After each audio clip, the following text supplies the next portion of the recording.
Everyone, by now most if not all of you are aware that the Bogdanovic has been traded to the Detroit Pistons from the Utah Jazz. Now the Utah Jazz acquired Kelly Olynyk and Saben Lee for Bogdanovic, and looks like an absolute fleece by the Detroit Pistons, which is an absolute huge steal by Detroit. Detroit hands down won this trade, got the better player. They didn't have to give up any picks, gave up guys that they really didn't need. This team is very young, very good, and is going to be great for a while. You know, they still have room to grow. They still need to develop. It'll be a couple years before I think that they'll be legit contenders. But this team is young, hungry, and has made all the right moves. If you're a Detroit Piston fan, you got to be excited for the future of this team. And adding Bogdanovic really could be a key veteran piece that really helps. Now, the other alternative is the Detroit Pistons moving Bogdanovic, right? They're a young team. They got a lot of young guys. Maybe they don't want him in their rotation to kind of allow the young guys to get the burn, get the run. Not saying that they need to trade him, not saying that they should trade him, just the possibility. They got him for basically nothing, for a bag of peanuts. So it would make sense that if they, as a young rebuilding team, position themselves continued for the future, right? Bohan, is he really going to want to re-sign with Detroit? Should you just trade him now and get some assets, get something for him, rather than, running him for the year and then he leaves and goes elsewhere and signs with another team? That is a real possibility. And one of the teams that have been rumored is, of course, the Lakers. And this is a Lakers channel, so why not talk about it? Now, the original idea or proposed Detroit Pistons trade was Kemba Walker, Alec Burks, Kelly Olynyk, and Nerlens Noel. Obviously, Olynyk isn't with the team anymore. He was traded in the Bogdanovic deal. So maybe they could rework the deal and get a first-round pick out of Bogdanovic. They move off of these three guys who they don't really seem to need or really seem to want. Nerlens Noel has all this drama and stuff going around him. I do imagine if Nerlens Noel was to come to the Lakers, I imagine the Lakers probably cut him. One, because of all the, the lawsuit and stuff like that with Rich Paul. But also, they would have too many players. They only have one open roster spot. So they'd have to get rid of two of these guys, which very likely would be Kemba Walker and Nerlens Noel, which isn't a bad deal. So essentially, you'd be trading Russell Westbrook and let's say a first or a pick swap in a couple seconds, something like that, and ultimately getting back Bogdanovic and Alec Burks is basically what you'd be getting. Because I don't see the Lakers keeping Kemba Walker. You don't need it, especially with all the guards you have. And then Nerlens Noel, all of the drama going on with him. Plus, you only, again, would have two spots. So that would be Bogdanovic, say, takes Russell Westbrook's spot, and then Alec Burks would take on the open roster spot. So really, you'd only be trading for two of these guys. But the Lakers would go get Bogdanovic, and you'd get a solid veteran 3-and-D wing in Alec Burks, who could play the 2 spot for you. You have a more natural 2 guard. You could also have him, back up LeBron. You could have Bohan play the 4. You have options there, and you move off of Russell Westbrook. Again, you give up a first or, a couple picks. I don't know even then if it's worth a first, but if you're Detroit, do you really care? If you could get, say, a 2028 pick swap and, say, 2 seconds, I think that is a huge deal for the Detroit Pistons. I really do. I think that would be great for them as a return for a guy that, could help you this year, but very likely isn't going to help you beyond this year.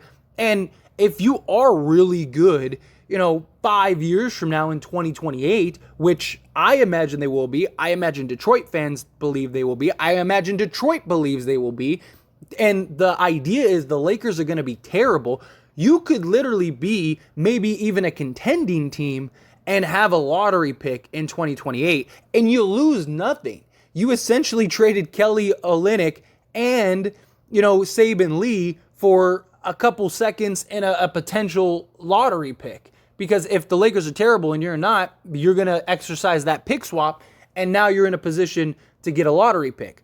I don't think it's a bad deal on both sides. And then for the Lakers, you're getting what you wanted, which is Bogdanovic. Yeah, it would have been nice to get Beasley. Clarkson didn't really make sense for the Lakers. But you're basically, instead of getting Beasley, you're getting Alex Burks, which I think kind of is a wash. And you're getting Bogdanovic, which is what you ultimately wanted.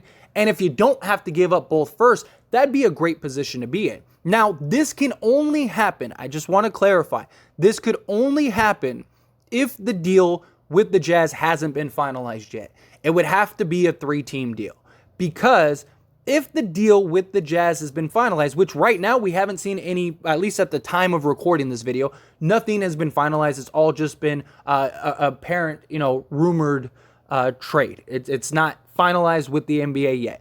I just want to make that clear, because I don't want people to get excited or think like, yes, there's a way to make this happen. It only can happen if the deal hasn't been finalized yet, because if it has, then they cannot aggregate Bojan Bogdanovic's contract and salary into a multiplayer trade. They'd have to trade him straight up, which I don't see them being able to, because the Lakers wouldn't be able to get to the salary that they need to get to in order to make that happen. Right? Because even Kendrick Nunn winning Gabriel is, a quarter of what Bojan Bogdanovic is making. So the only way that this could happen is if the deal hasn't been finalized, and then the Lakers could come in as a third team, take on Bogdanovic, take on, all these other guys, Alex Burke, Nerlens Noel, and Kemba Walker. That would be the best case scenario. Now, obviously, if the Lakers can get Bojan Bogdanovic, that would be a home run. Now, to be fair, this means that even the Suns could do that. Like the Suns could trade, Jay Crowder and Dario Saric for, Bogdanovic, and then also give up a pick or something like that. So this doesn't mean that the Lakers are the only team that could do this, that this is the Lakers in, stuff like that. It also means other teams can do it. And if I had to guess, and I don't know this, if I had to guess, that's probably why the deal hasn't been finalized yet, and why it was reported long before it was finalized. I mean, that happens a lot, but you got to imagine the Detroit Pistons are trying to find a way to really capitalize on the Bogdanovic, because as great of a piece as he would be for this team, it makes no sense for your future. It really would help you a lot this year. Don't get me wrong. I'm not saying that he would not be a contributor for this Detroit Pistons team. He would be fantastic on this Detroit Pistons team, and I think he'd be a very valuable piece.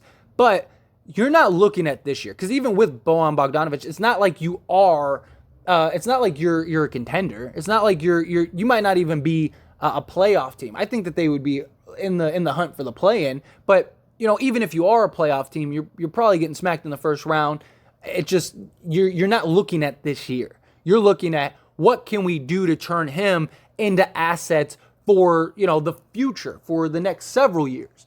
And I think that the Lakers trade could be that. I think the Lakers, they get what they want in Bogdanovic. They get an Alec Burke. They get two really solid players that could really help them now. They're giving up some assets. Like I said, a pick swap, a couple seconds. I don't think it's worth the first. I mean, look, Bogdanovic wasn't worth the first to any team, period. I mean, clearly, Utah just traded him and didn't get any draft picks. So if you're the Detroit Pistons, getting a potential lottery pick and a pick swap in a couple seconds would be a home run for you, right? For a guy that has no plans right now, for outside of right now, and no plans for your future, and is very likely just going to leave. Not saying that Olynyk and, Lee would have actually re-signed or anything. They could have gotten rid of them as well. But you're in a position to where you can afford to let go of Bogdanovic, get some assets for the future. Hopefully, you're really good in 2028, which I think Detroit will be, and I'm sure many people think that they will be.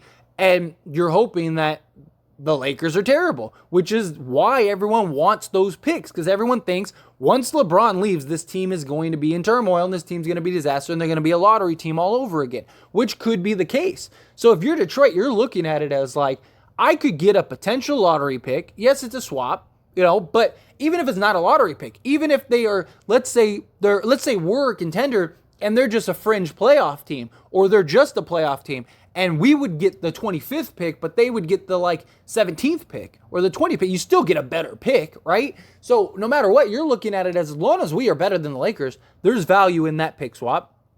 And on top of that, we're getting some seconds for a guy that we don't really need, that, we have young guys that can come in and play the role. We basically traded Olynyk and Lee for this potential lottery pick and some seconds. I just think it's a win-win for both sides. I think the Lakers, they get the guy that they wanted. They get Alec Burke, who could really help, which they wanted and was even linked when he was with the Knicks. There was even talks about the Lakers trying to acquire him from the Knicks. So you get your 3-and-D wing, you get your shooter, you get everything you need, and then the Pistons, they get their young assets and they get the things that they need for their future and to continue the rebuild. And worst case, just assets to flip later on.